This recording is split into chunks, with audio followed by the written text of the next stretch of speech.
In today's episode, let's talk about two hallmarks of AI generated content, particularly written content. There's two measures, perplexity and burstiness. And these are both statistical concepts.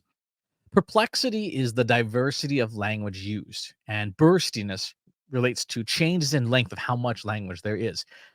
AI generated content today, out of the box, without a lot of prompt engineering, tends to be low perplexity and low burstiness, right? We all have seen and can pretty easily spot, like, okay, that was written by ChatGPT. It just has that flavor to it. It's kind of like like McDonald's fries that have not gone cold, but they're not hot either. They're kind of in the middle, like, they're okay, but I wish I had something better, right? That's what AI content is because it's low perplexity and low burstiness. Now, what does this mean? How do we explain this? Well, let's explain it in terms of sushi. There's a lot of food in today's episode. Um, Suppose you're making like cucumber rolls or the sushi of your choice. If you're an amateur like me, what's your sushi going to look like? It's going to be kind of a mess, right? Again, you're gonna have wildly different size rolls. Some rolls are thin, some rolls are thick. The ingredients, the cucumbers are unevenly cut. They're not nicely in slices. I remember during the pandemic, during the early months when nothing was open, had to make stuff at home and made some homemade sushi, and it was pretty uneven. It was pretty amateur, and that was a hallmark of something made by a human for sure, and an amateur. Now, suppose you are a sushi chef, you're a sushi pro, you've been making it for 20 years, or you're a sushi machine, like a literal machine. You own a sushi machine. They do exist. What's your sushi going to look like? Every roll is going to be nearly identical. The perfect amount of tuna or cucumber or whatever. It's good. The rice is going to be perfectly cooked. It's going to be rolled exactly the same. It's going to be cut exactly the same. When you put it on a plate, it's going to look nice and orderly and neat. The variance in ingredients, in amount, in size, all of it will be nearly zero. Every aspect of it will be just perfect, uniform and identical.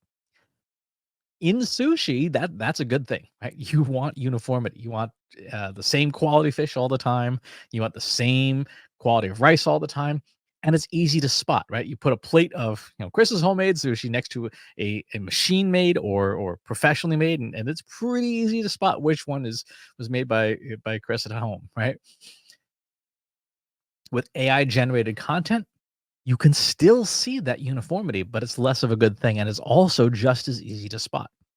Go on to LinkedIn. You see the same, you put up a post and you see the same LinkedIn comment over and over again from a group of people like, hey, very insightful post about this thing, rocket ship emoji, right? Great explanation, thumbs up, Christopher. That auto-generated spam, it's got very low perplexity. The same general vocabulary is being used by these AI-based bot services. And so you can spot it. And it's got low burstiness. The comments are all the same exact length, like 2 sentences long. It's like, hey, really great insights. Looking forward to more, blah, blah, blah, right? It's the same all the time. And so you can spot that, particularly when you start getting a few of these adding up on the same post. You're like, okay, that's a bot.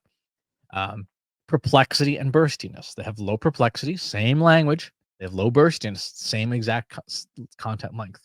Now, can AI generate content that mirrors human content? Yes. Yes, it can. It can do anything it's trained to do.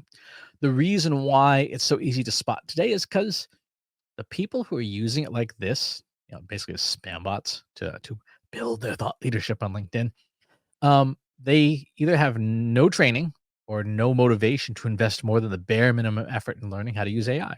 Right? They're using a vendor who made the software as cheaply as possible with the same lack of effort and knowledge. They're probably using the lowest cost possible model. So you're going to get fairly bland common results as opposed to using a custom tuned model. Like if I was going to go and build a comment bot for LinkedIn, I would not use the cheapest model possible. I would not have a short Python script that a developer, maybe even ChatGPT wrote. I would invest a lot of time to make something that sounded like me, that had a unique perspective, that had, the prompt would be like, yes, long, because if I'm going to build something like that, I want it to be built well. Vendors who are building these tools as shortcuts, essentially social media shortcuts, don't really have that motivation. If you're going to use a tool an AI-based tool, language model-based tool for things like boosting social media engagement, like as a comment bot. Please get great tools and invest a lot of time tuning them to be as close to you as possible. If a tool promises that it's turnkey, requires no effort on your part, just push the button and go, and you'll be a thought leader, it's a bad tool, right? And I mean, this is probably a little bit rude, but if you're out to generate synthetic engagement with no effort on your part, you're a bad marketer. So it's the use of AI tools is neither good nor bad because it's just a tool. How you use it and what you're using it for and how skillfully you use it that determines whether the outputs are good or bad. But from what I've seen people doing so far, it's pretty bad.